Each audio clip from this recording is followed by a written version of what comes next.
Saya ada satu cerita, ini cerita menarik.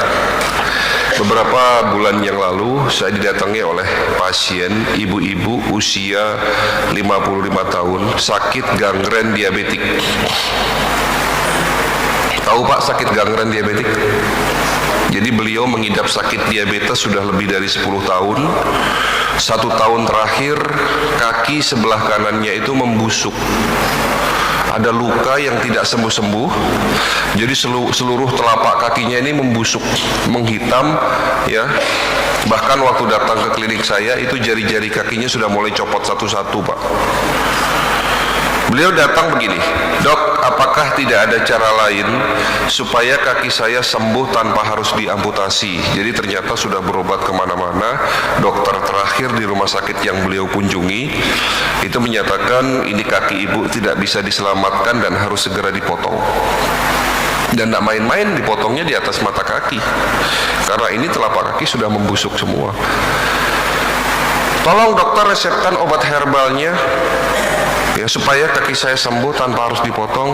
Beliau bertanya begitu kepada saya, dan apa yang saya lakukan, saya tidak langsung beri obat, tetapi yang kami lakukan adalah melakukan sebuah observasi, di mana alhamdulillah 10 tahun terakhir ini Bapak Ibu sekalian, klinik Rumah Sehat Holistik Indonesia didukung dengan teknologi, dan salah satu teknologinya adalah teknologi medical check up ya, di mana alat ini kami temukan waktu kami masih belajar di kota Beijing. Alat ini pada tahun itu 2010 itu belum ada di Indonesia. Bahkan sampai hari ini pun masih jarang. Sudah ada beberapa tempat tapi masih jarang. Ya, di mana alat ini punya beberapa kelebihan, memeriksa tubuh Bapak tanpa harus dikeluarkan darah Bapak. Jadi ada alat yang kita tempelkan ke badan, dapat mendeteksi 250 item tubuh, 250 fungsi organ. Wah, ini banyak sekali. Ini kalau di print semua 20 lembar itu. Ya. Dan kelebihan lain dari alat tersebut dapat mendeteksi kadar racun dalam tubuh kita. Ini paling penting, Pak. Jadi yang diperiksa itu seharusnya yang utama adalah racun dalam tubuh kita. Dalam bahasa kedokteran namanya radikal bebas. Ya. Jadi jangan hanya periksa kolesterol, asam urat, gula darah. Justru pertama kali yang harus diperiksa adalah kadar radikal bebas dalam tubuh kita itu seberapa tinggi. Nah, alat tersebut mampu mendeteksi racun atau radikal bebas dalam tubuh kita. Nah, singkat kata, alat itu saya datangkan ke Indonesia kurang lebih 10 tahun yang lalu ya. Sampai hari ini masih saya pakai ya. Beliau saya periksa pakai alat tersebut, dan hasilnya ada 3 organ yang rusak. Yang pertama adalah liver, kedua adalah pankreas, yang ketiga adalah ginjal. Ginjalnya tinggal 40%. Ternyata beliau tidak sadar, selama ini fokus di kakinya. Sebentar lagi kalau ginjalnya tidak segera diobati akan gagal ginjal pastinya. Dan perlu Bapak Ibu ketahui, 70% kasus gagal ginjal di Indonesia itu latar belakang sebelumnya adalah penyakit diabetes dan hipertensi. Jadi Bapak Ibu sekalian yang menderita sakit diabetes hipertensi, hati-hati, karena 70% gagal ginjal di Indonesia itu disebabkan karena komplikasi dari diabetes dan hipertensi. Ya.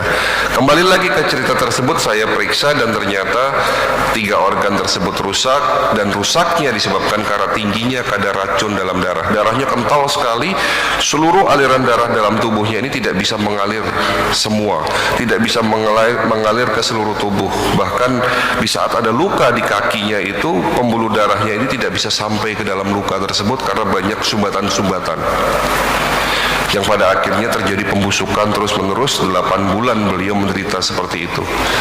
Dan ternyata ini semua hubungannya hubungannya gaya hidup yang salah. Ya, setelah saya tanya lebih lanjut, beliau ngaku akhirnya, "Dok, iya saya sakit seperti ini sepertinya karena memang dari kecil gaya hidup saya salah." Beliau suka makan malam, ngemil malam, goreng-gorengan, tepung-tepung selalu dimakan, kurang serat, buah-buahan dan sebagainya. Tapi yang satu yang membuat beliau sakit, beliau dari kecil tidak suka minum air putih. Ya, tubuh kita ini ibarat baju yang harus dicuci setiap hari. Setiap hari kita beraktivitas, setiap hari kita makan, menghasilkan sampah dalam tubuh kita. Sampah dalam tubuh kita ini harus segera dibilas, segera dibuang, dicuci tentunya dengan air putih. Ya. Jadi kalau tidak suka minum air putih, hati-hati ya, racunnya tidak bisa terbuang dalam tubuh, yang pada akhirnya racun inilah yang merusak tubuh kita.